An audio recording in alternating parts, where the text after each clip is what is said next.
ध्यान दें दोस्तों, हमारा भविष्य इस बात पर निर्भर करता है कि आज हम क्या सोचते हैं और हम अपनी अपनी जिम्मेदारियों को कैसे निभाते हैं। नमस्कार दोस्तों, मैं हूं प्रशांत और आप देख रहे हैं रियलिटी ऑफ लाइफ। एक हाथी था दोस्तों, हाथी जो लकड़हारा, तो हाथी जो काम करता है लकड़ी का, वो हाथी था। वो हाथी बहुत ही शानदार घर बनाया करता था। जी हाँ, बहुत शानदार घर बनाया करता था और बहुत सुंदर और बहुत मजबूत भी घर बनाता था। और उसकी ख्याति पूरे गांव में और आसपास के गांव में फैली हुई थी। लोग उसकी काम की तारीफ किया करते थे कि हाथी क्या गजब के घर बनाता है। घर बनवाना हो लकड़ी का तो उस हाथी से बनवाओ। तो वक्त बीतता गया और हाथी बहुत अच्छे घर बनाता गया और ख्याति फैलती गई फैलती गई। अब हाथी बूढ़ा हो चुका था।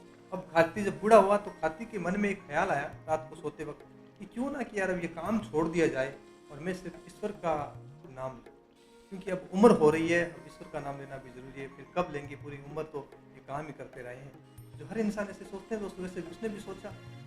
तो अब उसने सोचा कि चलो ठेकेदार से जाकर बात करते हैं, उसको बोलते हैं कि ठेकेदार साहब अब तो मैं इतना ही काम करूँगा, क्योंकि अब मेरी उम्र हो चुकी है और मुझे भजन कीर्तन करने हैं।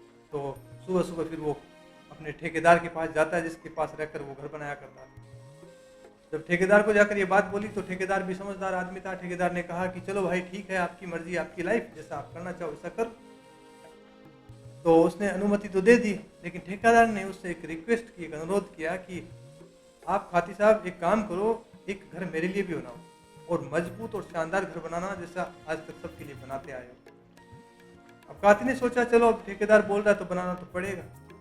तो ठेकेदार ने खाती के हाथ में खूब सारे पैसे दिए और बोला कि लो अब मेरे लिए घर बनाओ और पैसे चाहिए तो मुझे बता देना, लेकिन मजबूत और अच्छा घर होना चाहिए। खाती फिर दूसरे दिन से घर बनाना शुरू कर दिया, लेकिन खाती के मन में इस बार कुछ विचार आने लगे कि यार अब लास्ट तो घर बनाना है, अंतिम घर है, अब इसको बना देते हैं, जैसे जैसे बनता है जल्दी जल्दी बना देते हैं और फिर हम इस काम से रिलैक्स लेते हैं, आराम लेते हैं और छोड़ देते हैं। अब मैं तंग आ चुका हूँ। तो खाती ने जल्दी जल्दी करके कुछ ही महीनों में वो घर बनाकर रेडी किया, तैयार करके सुबह सुबह ठेकेदार के घर पहुंचा और घर पहुंचकर चाबी हाथ में देते हुए बोला कि ठेकेदार साहब ये लो आपका घर तैयार और आज के लिए अलविदा, अब हम कभी और ही मिलेंगे और मैं काम छोड़। ठेकेदार मुस्कुराया और चाबी वापस हाथ में देते हुए बोला कि खाती साहब ये लो आपका गिफ्ट, आपका उपहार। इतने सालों तक आपने मेरे साथ काम किया, आप जवानी से लेकर बुढ़ापे तक मेरे साथ काम किया, तो मेरा भी फर्ज है आपको कुछ देने का। तो अपना पुराना घर छोड़ो और इस नए घर में आ जाओ।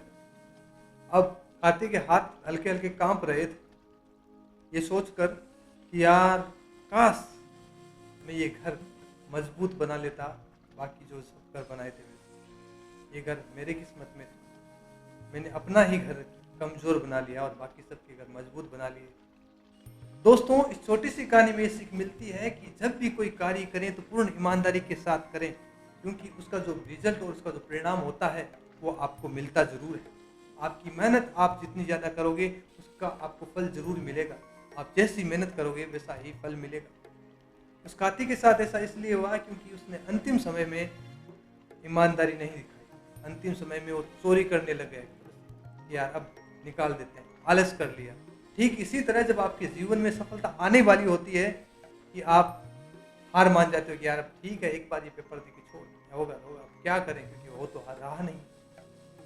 दोस्तों, जिंदगी में हमेशा याद रखो, ईमानदारी के साथ काम करो, जो भी करते हो पूरी लगन के साथ करो और एक दिन उसका अच्छा परिणाम आपको जरूर मिलेगा। जैसा काम करोगे ना दोस्तों, वैसा ही परिणाम मिलेगा। आई होप दोस्तों इस छोटी सी कहानी से आपने बहुत कुछ सीखा होगा। मैं हूं आपका दोस्त प्रशांत, एक बार फिर आपसे विदा लेता हूं। उम्मीद करता हूं फिर मिलेंगे। सभी का